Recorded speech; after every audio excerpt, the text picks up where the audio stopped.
क्यों दरबारी रानियों और राजा की भरी सभा में अचानक ऋषि अगस्त्य नृत्य करने लगे? क्या ये किसी मोह का प्रभाव था या किसी गहरे आध्यात्मिक रहस्य का उद्घाटन?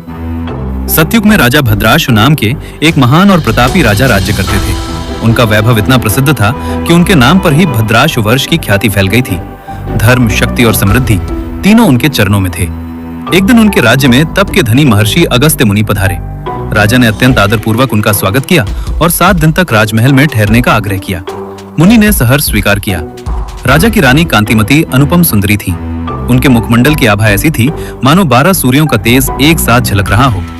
रनिवास में 50,000 रानियां थीं, पर कांतिमती की छवि सबसे निराली थी। पहले दिन जब कांतिमती मुनि के दर्शन को आई तो अगस्त्य उन्हें निहारते रह गए। बोले, राजन, तुम बड़े भाग्यवान हो। दूसरे दिन उन्होंने विस्मय से कहा, ओह, संसार कितना वंचित रह गया।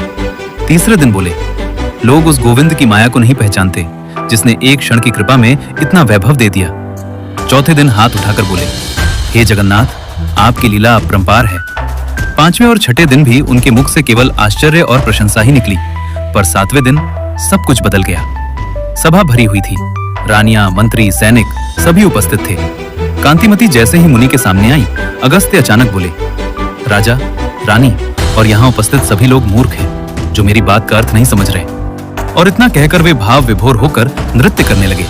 गंभीर, तपस्वी, धीर गंभीर ऋषि राजसभा में नृत्य कर रहे थे। राजा भद्राश्व स्तब्ध रह गए।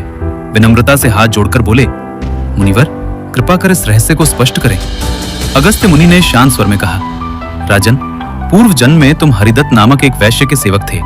ये कांतिमती तुम्हारी पत्नी थी और उसी के यहाँ दासी थी।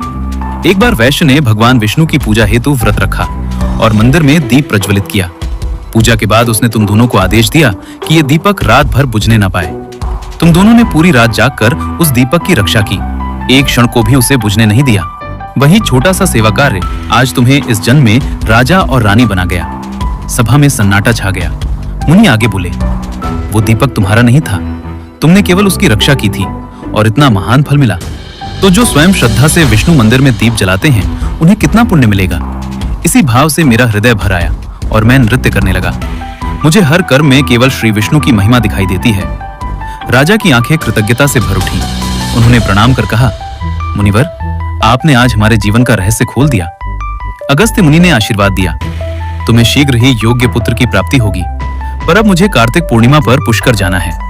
और इस प्रकार उस दिन राजसभा ने जाना, भगवान के लिए किया गया छोटा सा कार्य भी भाग्य को राज सिंहासन तक पहुंचा सकता है।